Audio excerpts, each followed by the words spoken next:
I don't remember why we fought, but even if it was a slight punch. But as a girl, little girl, it was quite shocking. So I was crying, and I got home, and I remember the first thing that my father told me. Why did you just sit there and take the punch? Why did you just hit him back? That was my father's first reaction. I know he said it because he was quite upset, but I think that's how most parents do respond to their children. You should be a winner rather than a loser, right? Nobody would encourage their kids to turn the other cheek, just like what Jesus taught. If you did that or if you do that, praise God, it's good.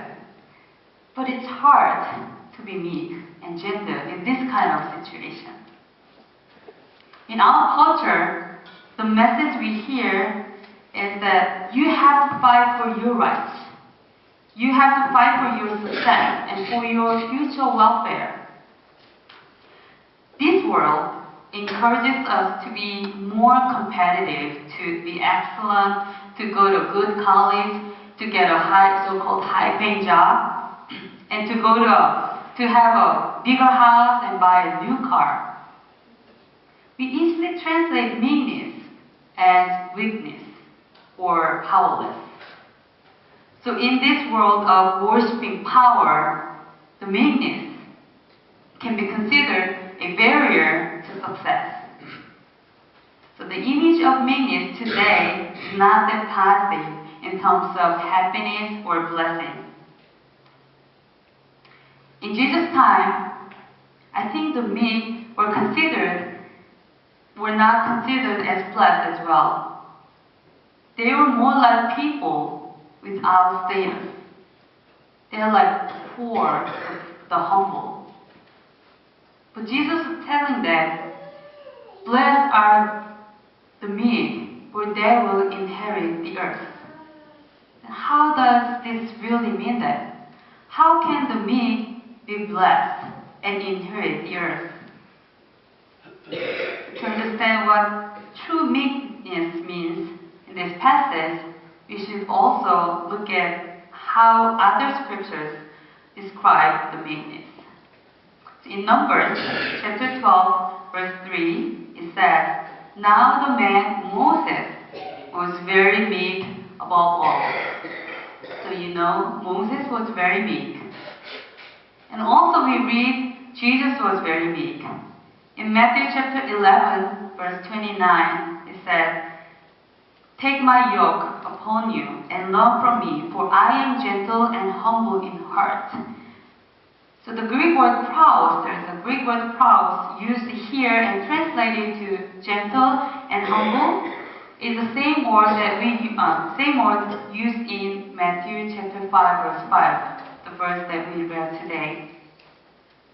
So the Moses and Jesus are the kind of representatives of the meek in the Bible. And I'm going to ask you, are they really meek? Do you think Moses and Jesus are really meek? Yes, on one hand. But no, to the other hand. Think about what Moses has done. He spoke up for the Israelites and challenged the most high and powerful ruler of his day. And he even argued with God for his people.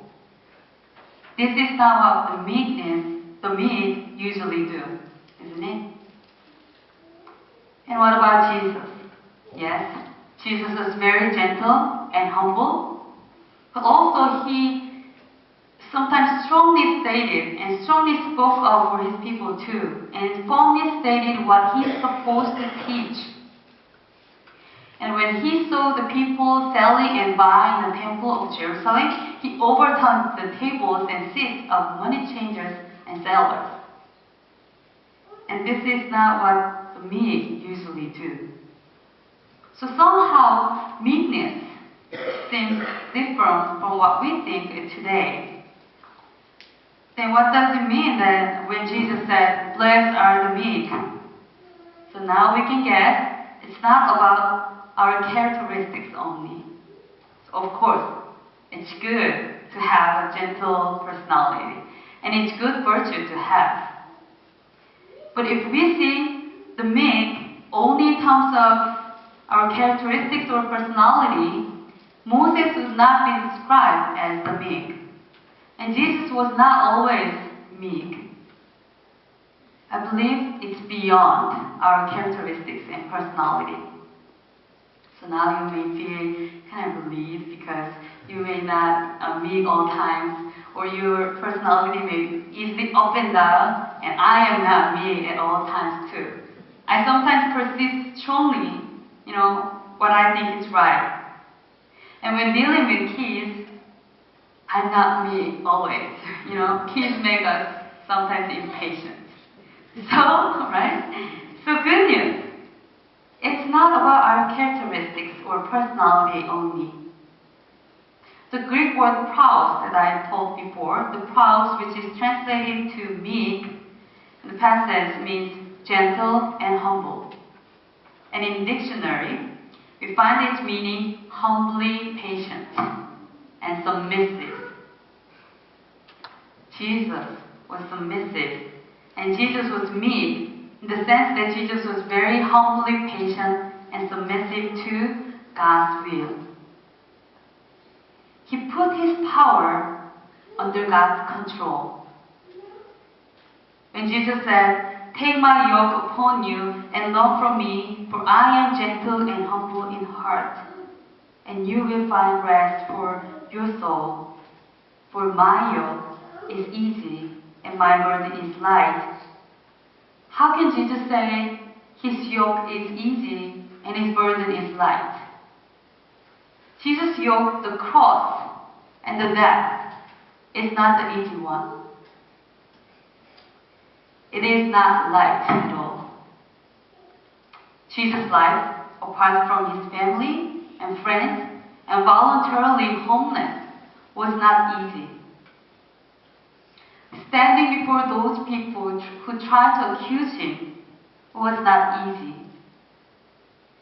Jesus was constantly teaching and feeding the truth to the people, but hardly ever saw the fruits of his labor was not easy. The poor and the hunger, crowds of people following Jesus, looking for healing, it was not light burden.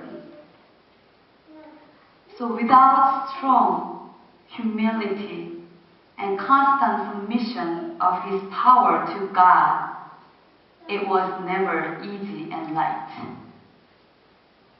So some scholars said the Greek word meek means gentle but strong. And I think it's right.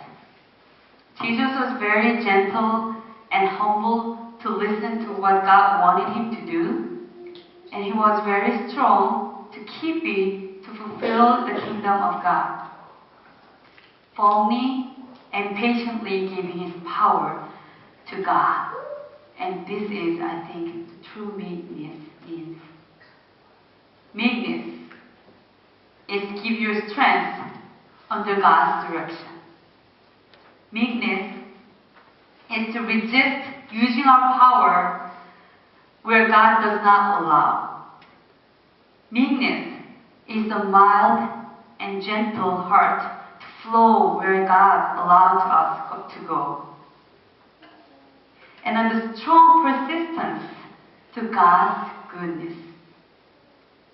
So blessed are you who gently and humbly walk with God. Recently, I read a Korean novel based on a true story around the time of World War II and around the time of Korean War.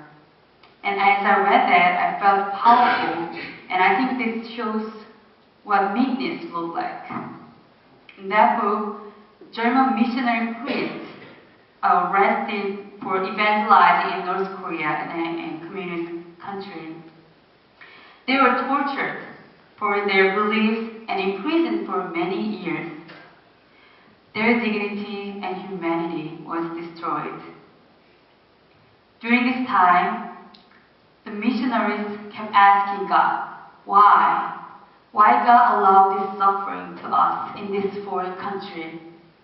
Why this evil and injustice exists? In this miserable reality, one day, one of the priests was praising God and peacefully saying something that touched me deeply. He said this, God commands us to surrender. We must be defeated with love.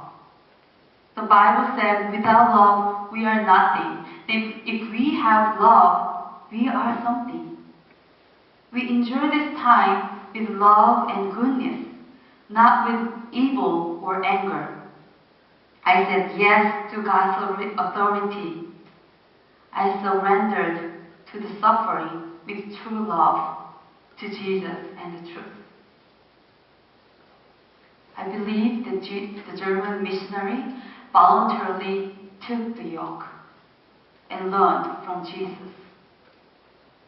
Even in the midst of hardship, he realized what God wanted him to be and who he is. He became a voluntary victim like Jesus. Finally, when he took the yoke, he realized that it became light and easy. Naturally, he embraced all. He was meek, but I would say he inherited the earth. What do you mean by he inherited the earth? He didn't even get 1 square feet of land, right? Listen to this. First of all, when you say inheritance, it's given from somebody, right?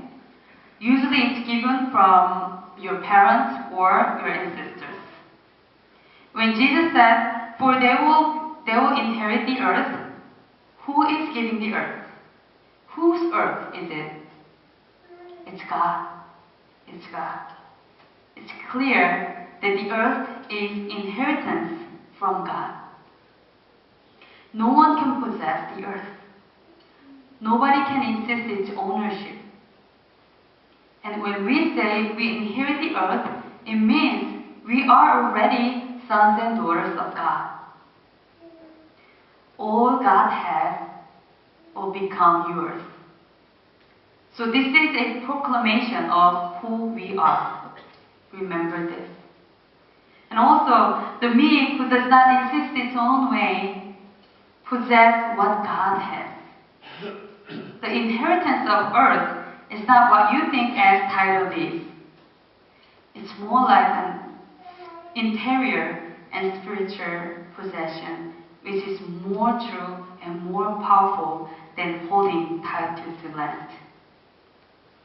To those who identify themselves as the meek, the humble, and gentle but strong, what they see now is totally different earth.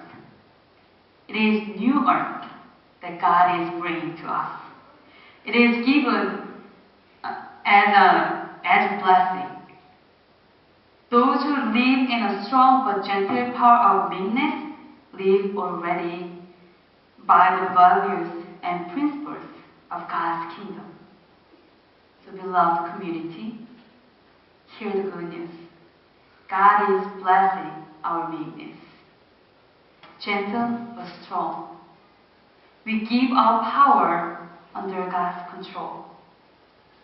And by this proclamation, now we affirm who we are. And now we see the new earth. Blessed are the meek, for they will inherit the earth. Be aware who you are, and you are blessed. Blessed are you. Amen.